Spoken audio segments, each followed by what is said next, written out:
You are listening to the Navigating Adult ADHD podcast with your ADHD coach and expert, Zena.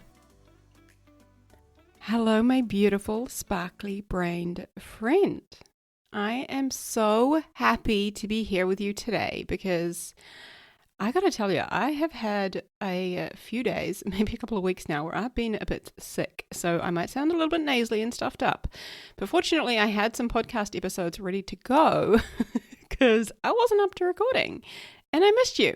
I missed talking to you every single week. So I'm so happy to be back here talking with you. And I'm wrapped up in my Kmart electric blanket, my fluffy, warm blanket. Anybody else do that where they just like mix two words together when their brain is going too fast? You guys hear me do it. I do it all the time. I love it. I think it's so fun. So I've got to tell you something funny I did a couple of days ago was I had this audio message on my phone. I wanted to listen to a voice message from a friend. And so I opened my Apple AirPods case to get my AirPods out, put them in my ears. And I was like, shit, it's empty. Where are my AirPods? I spent 10 minutes like going through all of my pockets and like searching all the places I had been, looking everywhere for these AirPods, only to realize that my AirPods were already in my ears. Oh my God. So I just wanted to share that with you because maybe you can relate to that as well. Yes.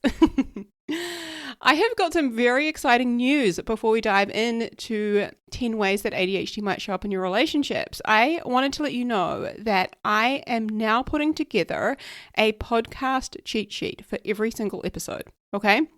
So starting from about 2 episodes back, all right, so I'm not making promises that you're going to have from episode 1 all done, right?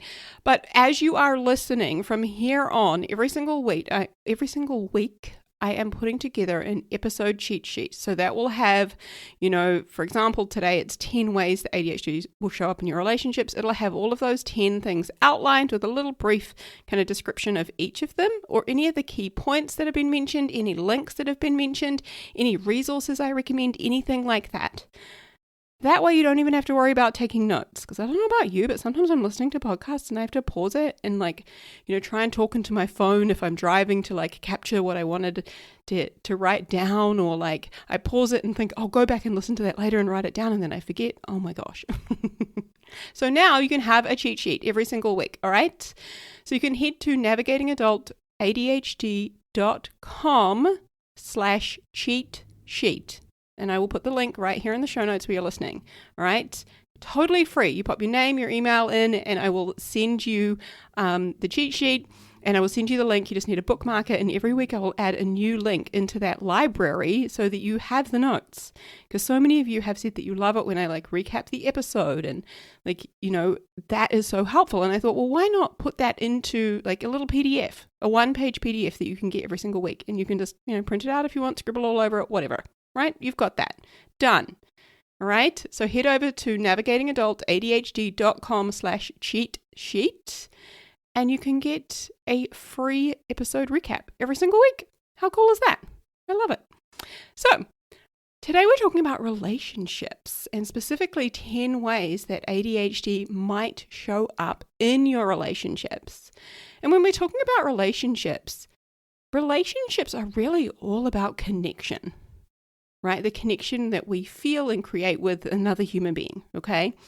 When a relationship is going really, really well, we feel that really beautiful, good sense of connection, right? And sometimes I'll describe it as when a relationship's going really, really well, you feel a good sense of safety, you're safe in that relationship, right?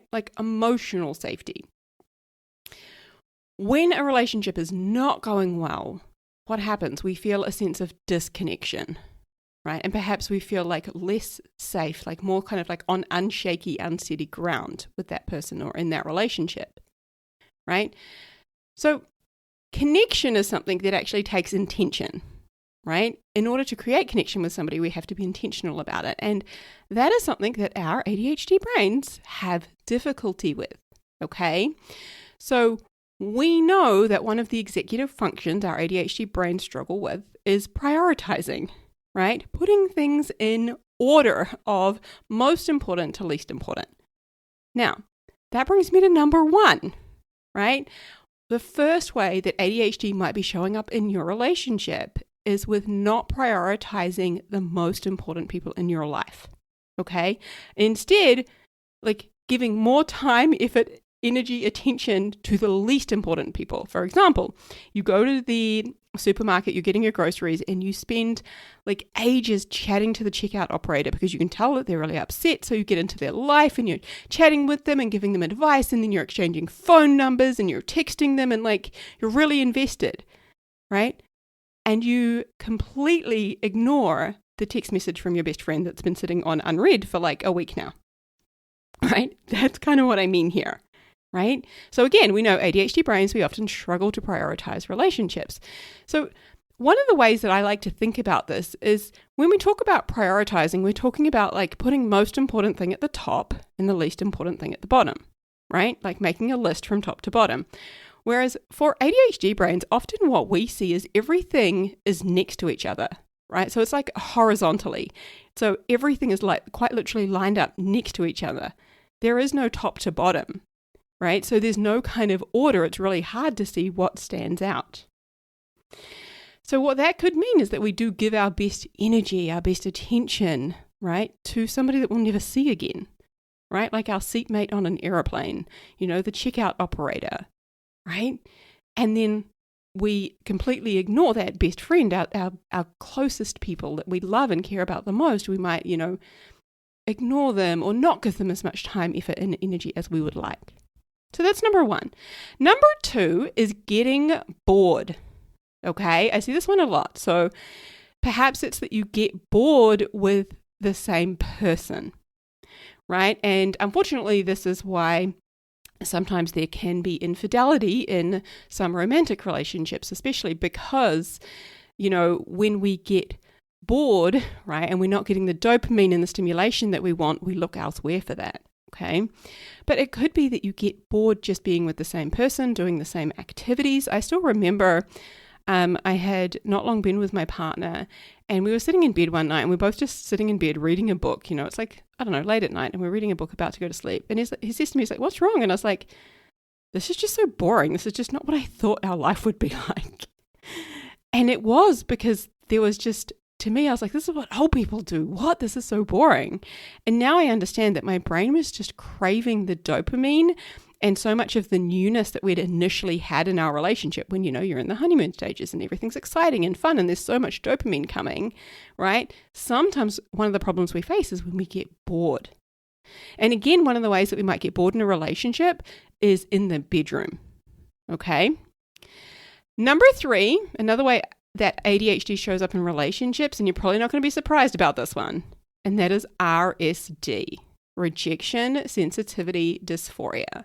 Okay, so you might interpret somebody's neutral comments as being criticism, right? Or the way that somebody looks at you as being judgment, right? Maybe you spiral if somebody's tone shifts or if they take a while to reply to your message, right? I remember like ages ago now when I was like dating my partner, and I had messaged him, and it was on a Tuesday. I don't know how I remember that, but it was on a Tuesday, and I'd messaged him a couple of times and he hadn't replied. And I was like, that's really weird. Like, I wonder why he hasn't replied. And then I started thinking, oh my gosh, like, because we were still like very newly dating. I don't know if it was like an official thing or whatever.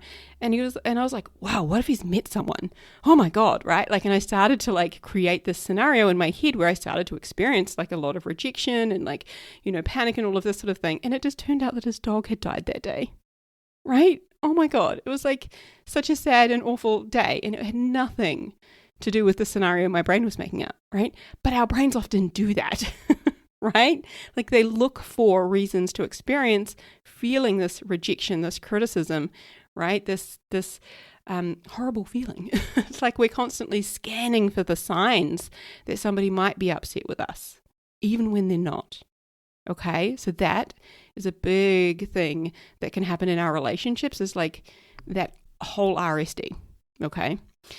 Number 4 is losing important things, right? We lose the car keys. We might lose our wallet. We might, lose a bill that needs to be paid, a piece of jewelry that somebody has given to us. And then that often creates tension, arguments, frustration. Number 5, time blindness. Okay. So that could be that you are running late to meet your friend, right? And this happens because we misunderstand time. We don't feel and experience time the way that, let's say, most neurotypical people without ADHD experience it, okay? And that can create a lot of chaos. So, for example, in our house recently, we had this scenario where we had two of the boys had sports on. So one was off to soccer and one was off to rugby. And they kind of overlapped each other. Like one was at 10, one was at 10:30. So we had to leave at like different times to go to different games. And then there was like another child who had to come along. And then like it was like, do we have all of the gear? Like, have they had breakfast? Do we have water bottles? Right? Like there's so much to sort of organize. And then my partner, he thinks that this is all under control and it's all being sorted. And about 10 minutes before we're ready to leave the house, he then goes, okay, well, now I'm going to have my shower and get ready. And I'm like, it's 10 minutes to go. Okay, I know he's a fast showerer and what have you. But then he comes downstairs in his 10 minutes, expecting everybody to be ready to go. And I was like, well, hang on a minute. Like, I was still getting ready. Like there was just this real breakdown of communication and it just created total chaos. The kids weren't ready. People like hadn't yet, put on their soccer uniform. They were still finishing their breakfast. They needed to go to the toilet before we got in the car. Like they hadn't filled up their water bottles. Like it was total chaos and we ended up running late. And again, this is time blindness, right? When you misunderstand how long things are going to take. And again, there's other executive functions that come into my example, right? Where we haven't necessarily, thought through all of the different pieces that are involved. Number 6 is impulsive spending. Okay, so this is something that can create a lot of strain in a relationship, specifically, financial strain, right? When we are, seeking dopamine and it's late at night and the Temu app is kind of tempting us and we're adding things to cart and then there's like this minimum spend of, I don't know, is it $40, $50, whatever. All of a sudden we're like placing another Temu order and then, oh, wow, wait, those shoes I've been looking at, they're on sale. So I'm just going to grab them now while they're on sale, right? Like, and it's all the dopamine that we're chasing, right? So often dopamine is like one of the things that shows up a lot in our relationships because we're like seeking that stimulation, that good feeling, right? And again, when we are, impulsive with our spending, and often because like budgeting can be so boring for ADHD brains, right? Like they see that as such a boring thing. If it's not something that excites them, then again, financial strain is one of the ways it can really show up in our relationships. Number 7, forgetting important dates. Okay, I just have to say, one of my best friends this year FaceTimed me on my birthday. I was blown away. Okay, she was the first of my friends to get diagnosed with ADHD. And I think in the whole time I've met her, the whole time I've known her, she might have like remembered my birthday like twice. And one of those occasions we were like living together, literally. So I was going to say, I was like so like weirded out when she FaceTimed me. I was like, does she know it's my birthday today? And she did. Just had to put that in there. But my point is that so often we do forget, right? Not because we don't love and care about people, but it's just not top of mind. I mean, it's these important dates like anniversaries and birthdays and, they're often once a year occasions. And if we don't have a really good calendaring, scheduling system, and even then, still, they are likely to be missed and forgotten. And of course, that can cause a little bit of strain and tension in our relationships. And the what's the word I want here? Like the sad thing is it's never intentional. Like we're never doing it to hurt somebody else, but so often it's interpreted in that way, right? They make it mean that we don't care, which is never the truth. Number 8, this is one I've talked about before because I see this one a lot in myself and all of us. And that is picking a fight for stimulation and for dopamine. Okay. So with me, like I have seen this and now my partner and I, like we'll call it out because we're both very aware of it. Like late at night, right? We're in bed. Late at night for us, by the way, is like 9:30. That's it, right? That's our late at night version. Like I'm early to bed person, right? So anyway, we're in bed and my meds have worn off, right? I'm tired, right? Like I'm wanting the stimulation. I'm wanting the dopamine, right? And so what happens, he might say something and then I start kind of picking at it, right? He's like, oh, I don't really want to watch anything on TV tonight. Because normally we'll watch an episode of something in bed together, right? And he's like, I don't want to watch anything tonight. And I'll be like, well, this is the only time that we get to connect, right? Like I'll literally like just jump into something and it's like, why do I do that? I do that because I'm trying to get some stimulation, some dopamine, right? Even though I just don't even give a shit if we're watching anything tonight, right? But it's just about sometimes just, again, my brain is looking for that stimulation. So picking a fight, okay? And it's not because we like fighting. No, not at all. Again, it's our brain's way of trying to get that dopamine, some stimulation, okay? Number 9 is the impulse control issues, okay? So that could be that we blurt something out that then hurts our partner's feelings or hurts our friend's feelings, right? It might be that we snap in frustration, right? It might be that we interrupt somebody during a serious conversation, right? That's one that I am prone to doing, right? Especially in my romantic relationship, right? Like I am prone to doing that. And sometimes my partner will say to me, hey, just let me finish. And I'm like, oh yeah, okay, yeah. Whoops, right? And here's the thing, it's not about disrespect.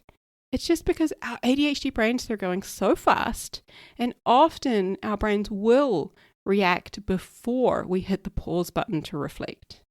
Okay? But again, number 9, impulse control issues. Number 10, my friends, number 10 is hyper focus and also the loss of it. Okay? So here's what I mean. Like when you first meet somebody, whether it's like a new friend that you meet, like I've been this way with friends, whether it's a romantic partner, whatever, right? At first, like it can be like you're all in. It can be so exciting, right? You're showering them with attention. Like maybe you're like doing surprises and you're like doing weekends away and like lots of stuff and you're just like really obsessed with them, right? At the beginning because it's new and it's exciting and there's all this dopamine, right? And then, right, you get to know them more, you spend more and more time together, right? Things start to become a little bit more mundane, right? And your focus no doubt shifts. It'll shift to like your work and to your stress and to other things going on in your life.